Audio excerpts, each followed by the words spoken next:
8-year-old Tommy Chen had never seen a castle, but he could feel its greatness in ways others couldn't, standing beside his grandmother on the cobblestone path of Windsor Castle. He tilted his head upward, sensing the massive stone walls that towered above them. "Grandma, tell me what it looks like," Tommy whispered, his small hand gripping her wrinkled fingers tightly. Margaret Chen knelt beside her grandson, her heart aching with familiar sadness. Tommy had been blind since birth, but his curiosity about the world never dimmed. Today was their special trip, something she had promised him for his 8th birthday. "Well, my dear boy," Margaret said softly, "the castle is made of gray stones, each one carefully placed by workers hundreds of years ago. The towers reach so high they almost touch the clouds, and there are windows that sparkle in the sunlight like diamonds." Tommy nodded eagerly, building the picture in his mind. He had become expert at creating images from sounds, smells, and descriptions. The castle smelled like old stone and history, with hints of flowers from nearby gardens.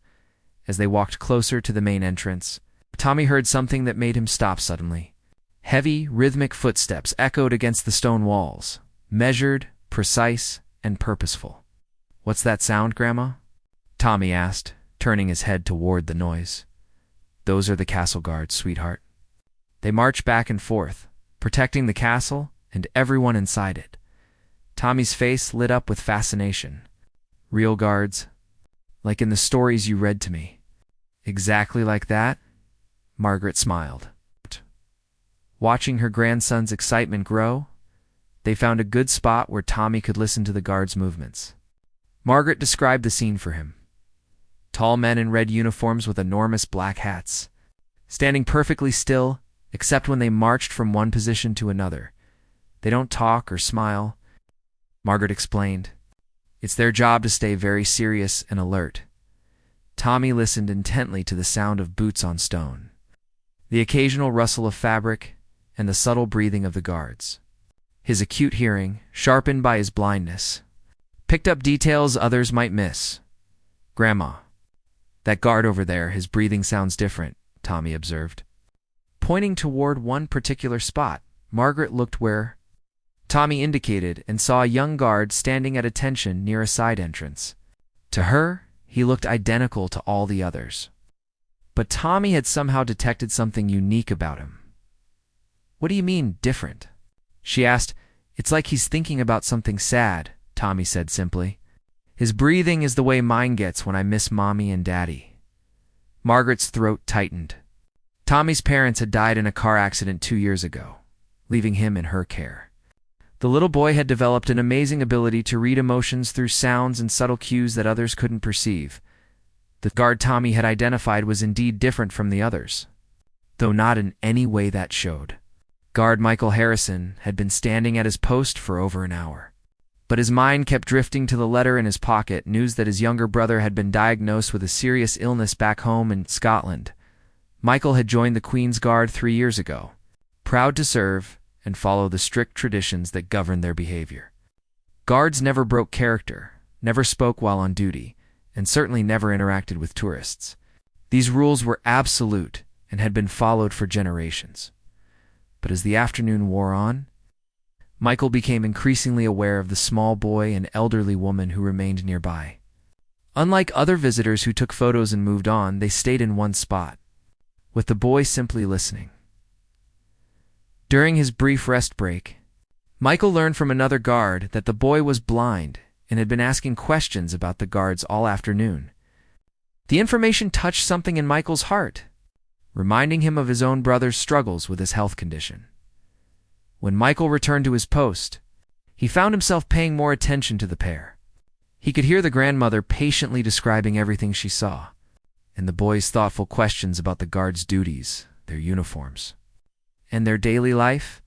"Do they ever get tired of standing so still?" Tommy asked his grandmother. "I imagine they do. But they're trained to be very strong and disciplined," Margaret replied. "Do you think they get lonely?" Tommy wondered aloud. The question hit Michael unexpectedly hard. He did get lonely, especially during long shifts when he couldn't speak or interact with anyone. The isolation was one of the most challenging aspects of his job. As closing time approached, where guests began gathering their things to leave. Tommy seemed reluctant to go, turning his head one more time toward the spot where Michael stood. "Goodbye." "Guard!" Tommy called out softly, raising his small hand in a wave toward Michael's general direction. Michael's training told him to ignore the farewell, to maintain his stoic silence and professional demeanor, but something about the boy's genuine kindness and his grandmother's patient love stirred emotions that Michael couldn't suppress. For just a moment, Michael found himself wanting to acknowledge this special child who had spent his afternoon simply appreciating the presence of the guards. Tommy's innocent goodbye felt like the most sincere interaction Michael had experienced in months of silent duty. The next morning, Michael Harrison reported for duty with Tommy's innocent goodbye still echoing in his mind. He had barely slept, thinking about the blind boy who had somehow sensed his sadness and still chose to offer such genuine warmth as he took his position at the same post. Michael's thoughts drifted to his brother Jamie, who was only 10 years old and facing months of difficult treatment. Jamie had always been fascinated by Michael's role as a royal guard, asking endless questions about castle life and begging for stories about protecting the Queen. Meanwhile, across London, Tommy was having breakfast with his grandmother, chattering excitedly about their castle visit. "Grandma, do you think we could go back today?" Tommy asked hopefully. "I want to listen to the guards again." Margaret smiled at her grandson's enthusiasm. Their small pension didn't allow for many outings, but seeing Tommy so happy made any sacrifice worthwhile. "If you'd like, dear, we can spend another afternoon there. The sad guard will be there again, won't he?" Tommy asked thoughtfully. "Sad guard?" Margaret questioned, puzzled. "The one I said goodbye to yesterday." I could hear in his breathing that he was worried about something. "Maybe if we visit again, you won't feel so alone." Margaret marveled at her grandson's intuitive understanding of human emotions. Despite his blindness, or perhaps because of it, Tommy seemed to perceive things about people that others missed entirely. They arrived at Windsor Castle just as the changing of the guard ceremony was beginning. Tommy positioned himself where he could best hear the commands, the marching feet, and the crisp movements of the guards. "There he is again," Tommy whispered to his grandmother, pointing toward Michael's position. "He sounds even sadder today." Michael had indeed received more troubling news about Jamie's condition that morning. Maintaining his professional composure while dealing with personal worry was proving more challenging than any aspect of his training had prepared him for. As the day progressed, Tommy and his grandmother settled into their previous spot. Margaret brought a small, portable chair this time. Understanding that Tommy wanted to stay for several hours again, Tommy listened carefully to the guards' routines, learning to distinguish between different individuals by their walking patterns, breathing rhythms, and subtle movements. He was particularly drawn to Michael, sensing a kindred spirit and someone who seemed to understand loneliness. During the afternoon, a group of school children on a field trip arrived. Chattering excitedly and taking photos with their phones, their teacher tried to explain the guards' duties, but the children were more interested in trying to make the guards smile or react. "Why won't they talk to us?" one child demanded loudly. "It's their job to stay silent and alert," the teacher explained. Patiently, Tommy listened to this exchange with growing understanding. "Grandma," he whispered, "the guards can't talk because of their job, but that doesn't mean they can't hear kindness, does it?" Margaret looked at her grandson with amazement. "No, sweetheart. I'm sure they can hear everything around them." This revelation sparked an idea in Tommy's creative mind. If the guards couldn't respond, perhaps there were other ways to communicate.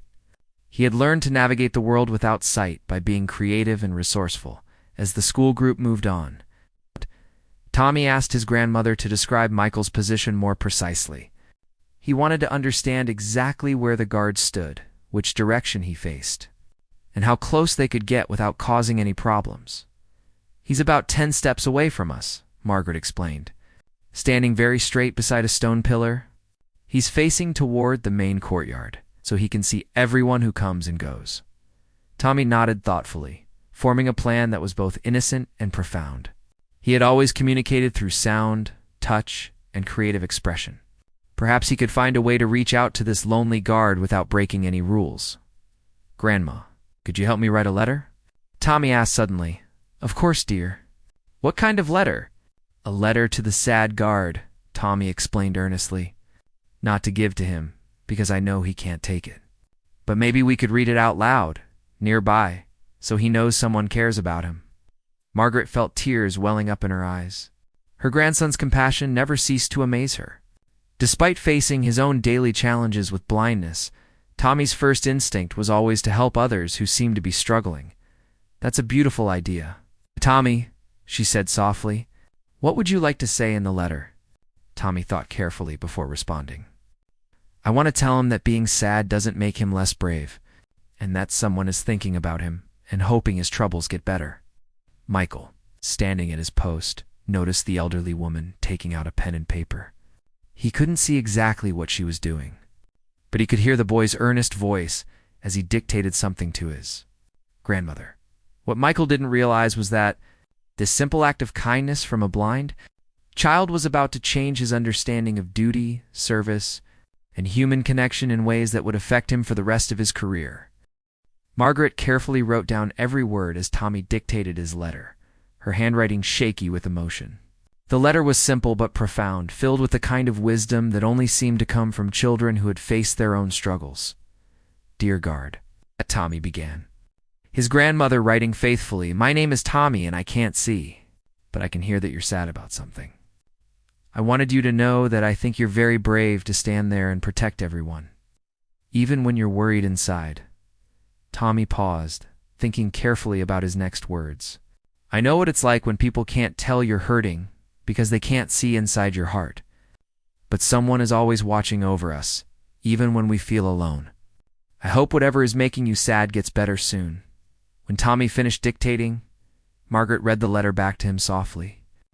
Other visitors passed by, but Tommy remained focused on his mission of reaching out to the guard who had unknowingly touched his heart. Now, Grandma, could you read it out loud, but not too loud? Just so he can hear it if he wants to listen. Margaret understood her grandson's gentle approach. She positioned herself where her voice would carry to Michael's location without creating a disturbance for other visitors. In a clear, gentle voice, Margaret began reading Tommy's letter aloud. Michael, trained to remain alert to his surroundings, heard every word. His breathing nearly stopped as he realized this blind child had written a personal message specifically for him.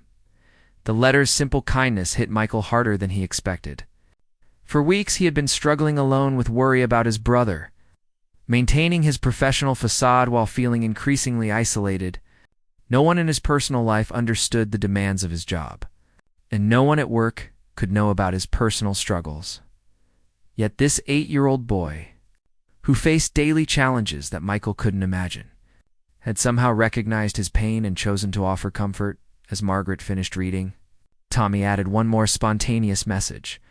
Guard, I don't know your name, but I want you to know that standing strong doesn't mean you have to feel strong all the time. My grandma tells me that the bravest people are the ones who keep going, even when their hearts hurt. Michael felt tears threatening. The child's words spoke directly to his current struggle. He's trying to maintain his duties while dealing with fear about his brother's illness. Other tourists began gathering nearby. Drawn by the unusual sight of the elderly woman reading aloud to her blind grandson near the guard post, some took photos, others listened with growing interest, sensing they were witnessing something special. Tommy, unaware of the small crowd forming, continued his heartfelt communication. I know you can't talk back to me because of your important job, but maybe you could just think kind thoughts, and I'll try to feel them with my heart. A middle-aged woman nearby wiped her eyes, moved by the scene. That little boy is amazing, she whispered to her husband.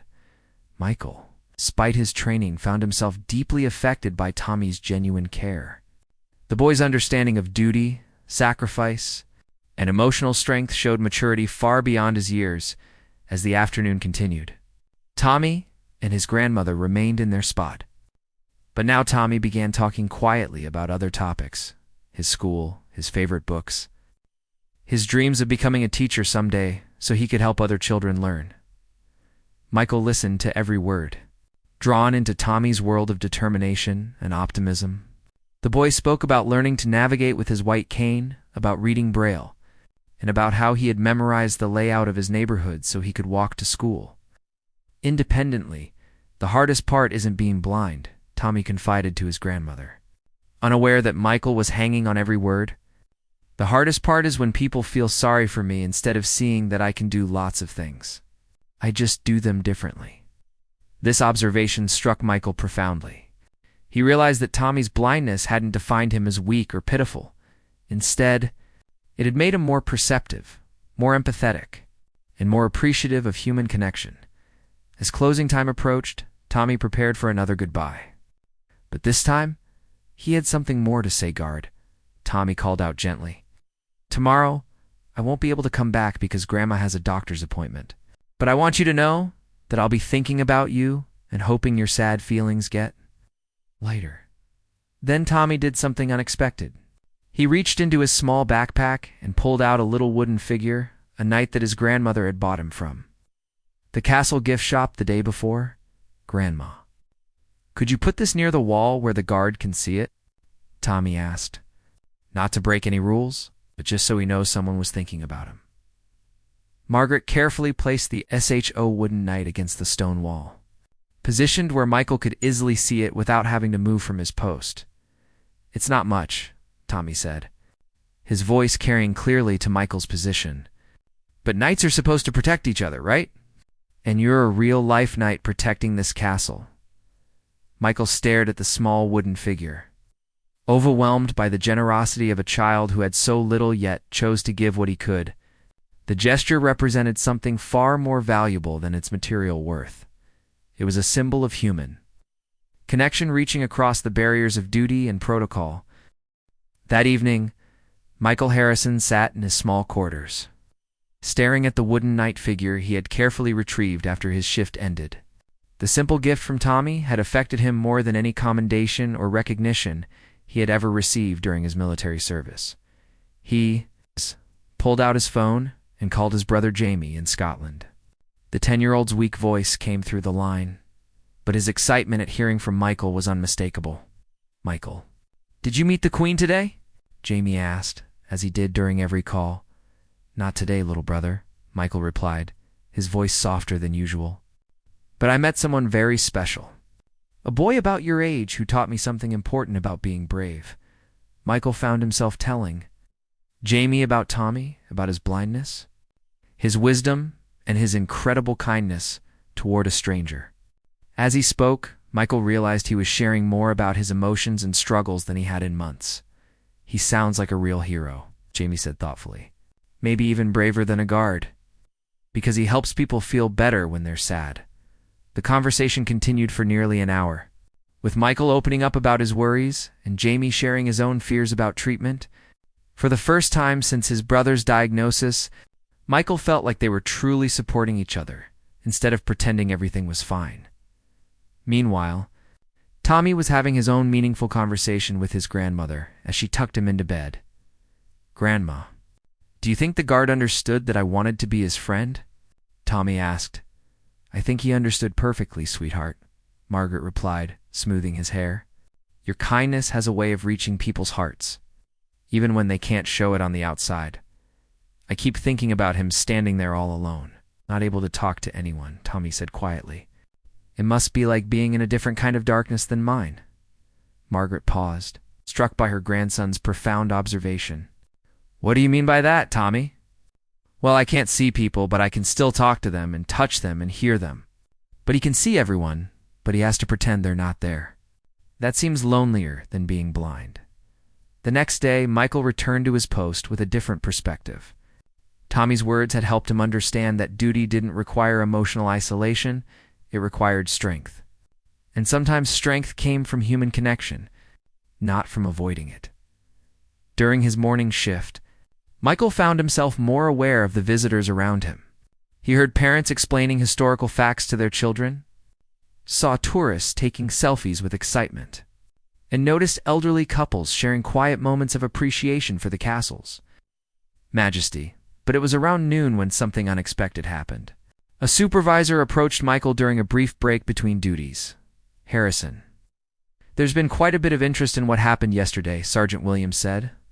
Several visitors posted photos and videos online of the blind boy and his grandmother. The story has been shared thousands of times. Michael felt a mixture of concern and curiosity. "Is there a problem, sir?" "On the contrary," the sergeant replied with a slight smile. "The palace has received numerous calls praising the dignity and respect shown by our guards.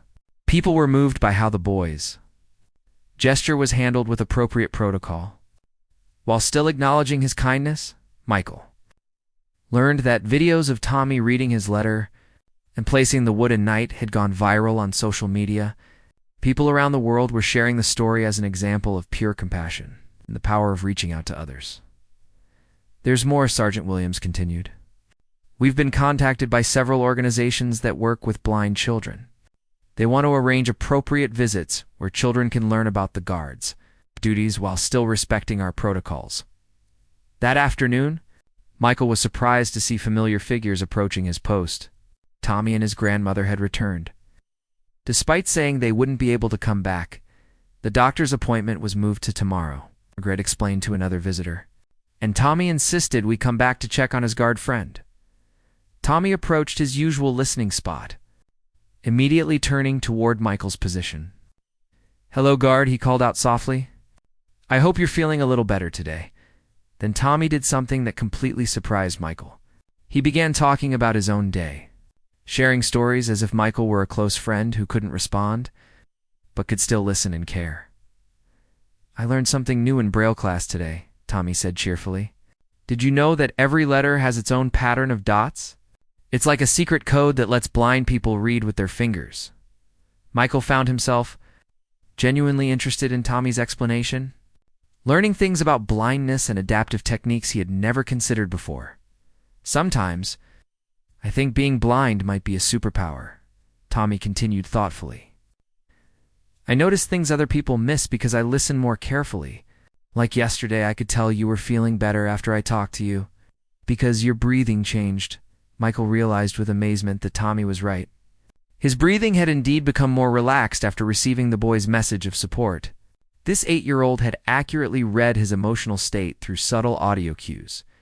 As the afternoon progressed, other visitors began gathering to listen to Tommy's one-sided conversation with the silent guard. Word had spread about the blind boy and the guard, and people were drawn to witness this unique interaction. Tommy, unaware of his growing audience, continued sharing his world with Michael, treating him like the friend he had never had but always hoped to find. The crowd around Tommy and Michael grew larger as the afternoon progressed. People were drawn not just by the novelty of the situation, but by the genuine warmth and wisdom radiating from the young boy's one-sided conversation. Tommy, unaware of his audience, continued sharing stories and observations with Michael. He talked about his dreams, his challenges, and his hopes for the future with the kind of honesty that only children possess. "You know what I think about sometimes?" Tommy asked, addressing Michael directly. "I wonder if you have dreams about being somewhere else, or if you're always happy being a guard." "I dream about being a teacher, helping other kids learn to read Braille like I did." A woman in the crowd wiped her eyes, whispering to her companion, "That child has more wisdom than most adults I know." Michael, maintaining his rigid posture, felt his heart swelling with emotion. Tommy's innocent questions were making him reflect on his own dreams and motivations in ways he hadn't considered in years. Suddenly, Tommy's grandmother noticed the large group that had formed around them. "My goodness," she whispered to Tommy. "There are quite a few people watching us." Tommy turned his head, listening to the soft murmurs and rustling of the crowd. "Are they watching because I'm talking to the guard?" he asked innocently. "I think they're watching because you're showing them something beautiful," Margaret replied softly. A middle-aged man stepped forward from the crowd. "Excuse me," he said gently to Margaret. "I'm a journalist with the London Times. Would you and your grandson be willing to talk about what you're doing here?" Margaret looked uncertain, but Tommy's face brightened with curiosity. "Are you writing a story about the guards?" he asked. "Actually, I'd like to write a story about you," the journalist, David Chen, explained kindly. "About your friendship with the guard and how you're bringing people together." Tommy considered this seriously. "Will it help people understand that guards have feelings too, even when they can't show them?" "I think it might," David replied, impressed by the boy's insight. Over the next hour, David interviewed Tommy and his grandmother while respectfully maintaining distance from Michael's post. Tommy's responses to questions revealed a depth of understanding about human nature, duty, and compassion that amazed everyone present. People think being blind is the hardest thing about my life. Tommy explained to the journalist, but it's not. The hardest thing is when people don't see past my blindness to who I really am inside. I think maybe guards have the same problem. People don't see past their uniforms to the real person underneath. Michael, listening to every word, felt understood in a way he had never experienced before. This remarkable child had articulated something Michael had felt, but never been able to express. As the interview continued, Tommy made an unexpected request. "Mr. Journalist, could you write in your story that guards are real people with families and worries and dreams? And that maybe sometimes they need to know that someone cares about them as people, not just as soldiers?" David nodded, taking careful notes. He realized this story was much more significant than he had initially thought. It wasn't just about a blind boy and a guard. It was about human connection, empathy, and the courage to reach out to others despite barriers. Near the end of the day, Tommy stood up from his grandmother's portable chair and walked closer to Michael's position. Stopping at a respectful distance, "Guard," he said clearly, his young voice carrying across the courtyard, "I know you can't answer me, and I know you might not see me again after today. But I want you to know that meeting you has been one of the best things that ever happened to." The crowd had grown completely silent. Everyone straining to hear Tommy's words. "You taught me that being brave isn't about not being scared or sad." Tommy continued, "It's about doing your job and caring about people even when your heart hurts. I hope someday I can be as brave as you are." Michael felt his carefully maintained composure wavering. This 8-year-old boy was speaking directly to his soul, acknowledging his struggles while honoring his service in ways that felt more meaningful than any official recognition he had ever received. Tommy reached into his pocket and pulled out a small piece of paper. "Grandma helped me write something in Braille," he explained. "I can't give it to you because of your rules, but I'll leave it where you might see it later." He placed the paper near the same spot where he had left the wooden knight. "It just says, 'Thank you for being my friend,' in the special language. Maybe someday you can learn what it means." As Tommy and his grandmother prepared to leave, he turned back one final time toward Michael's position. "Goodbye, friend," Tommy called out softly. "I'll remember you always." The crowd began to disperse, many people visibly moved by what they had witnessed. But Michael remained at his post, staring at the small piece of Braille on the ground near his feet. Knowing that his life had been fundamentally changed by a blind boy who saw more clearly than anyone he had ever met. The story of Tommy and Michael appeared in the London Times 3 days later, accompanied by photos and videos that had been shared millions of times across social media platforms. The headline read, "The Boy Who Saw Beyond. How a Blind Child's Kindness Reminded Us What True Service Means." The article resonated with people worldwide, generating thousands of comments and messages of support. But the most significant response came from an unexpected source. Michael was called into his commanding officer's office the morning after the article was published. Colonel Patricia Watts, a stern woman known for her strict adherence to protocol, sat behind her desk with the newspaper spread before her. "Harrison, you've created quite a situation," she said, her expression unreadable. Michael stood at attention, prepared for disciplinary action. "Yes, ma'am. I understand if there are consequences for allowing the situation to develop." Colonel Watts studied him for a long moment. "Tell me, Harrison, what did this interaction mean to you?" Michael paused, choosing his words carefully. "Ma'am, it reminded me why we serve. Not just to follow protocols, but to protect and honor the values that make our society worth defending. That boy showed more courage and compassion in 3 days than I've seen in 3 years of service." The colonel nodded slowly. "The palace has received over 5,000 messages about your encounter with the blind boy. People are calling it a perfect example of duty and humanity coexisting." She stood and walked to the window. "There has been a decision made at the highest levels, Harrison. Your interaction with young Tommy has inspired a new initiative." Michael felt his heart racing. Unsure what to expect? "We're establishing a program called Guards of the Heart," Colonel Watts explained. "Selected guards will participate in special visits to schools, hospitals, and community centers, showing children what service means while maintaining appropriate dignity and respect." Michael could hardly believe what he was hearing. "Ma'am, you'll be leading this program, Harrison? Your ability to connect with that child while maintaining your professional standards has been noted by some very important people."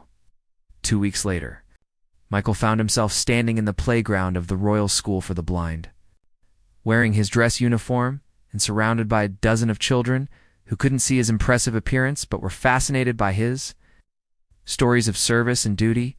Tommy was among them, beaming with pride as he introduced his friend to his classmates. "This is Michael," Tommy announced.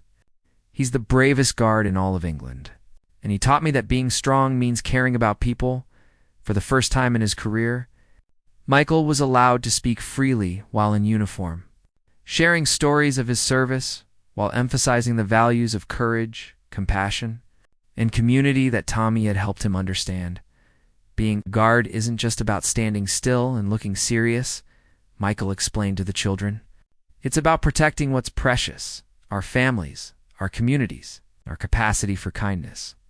After his presentation, Tommy approached Michael with something special. "Michael," he said, using his friend's name for the first time, "I learned something new to tell you." Tommy handed him a piece of paper covered in Braille. "I wrote this myself. It says, 'Heroes help heroes.' That's what you taught me." Michael carefully folded the paper and placed it in his pocket. Next to the original note Tommy had left at the castle, "Thank you. Tommy, you've taught me that sometimes the greatest service we can perform is simply letting people know they're not alone." The Guards of the Heart program expanded rapidly.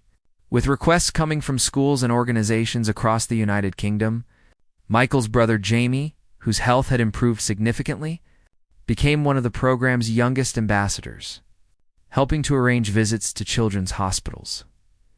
Years later, when Tommy was 15 and had become a peer counselor for other blind students, he and Michael remained close friends. They met regularly, with Michael often seeking Tommy's advice on connecting with children during his community visits. "You know what's funny?" Tommy said during one of their meetings. "People always tell me I'm inspiring because I don't let being blind stop me. But you're the one who taught me that everyone has invisible challenges. The difference is whether we let those challenges make us bitter or make us kinder." Michael smiled, remembering the silent guard he had once been. Standing alone and isolated despite being surrounded by people every day, "You saved me from my own loneliness. Tommy, you showed me that duty and compassion aren't opposites. They're partners." The wooden knight that Tommy had given Michael still sat on his desk, a daily reminder of the moment when a blind boy's kindness broke through years of emotional barriers. The Guards of the Heart program had reached thousands of children. But it all began with one 8-year-old who saw past a uniform to the person underneath, Tommy's. The story continued to inspire people around the world, proving that true sight comes from the heart, not the eyes. His friendship with Michael demonstrated that the strongest connections often form between people who seem completely different but recognize something precious in each other. The boy who couldn't see had taught a guard to truly look. The guard who couldn't speak had learned to listen with his heart. Together, they created a legacy of service that honored both duty and humanity, showing that sometimes the most important rules are the ones we write with compassion, one heartfelt moment at a time.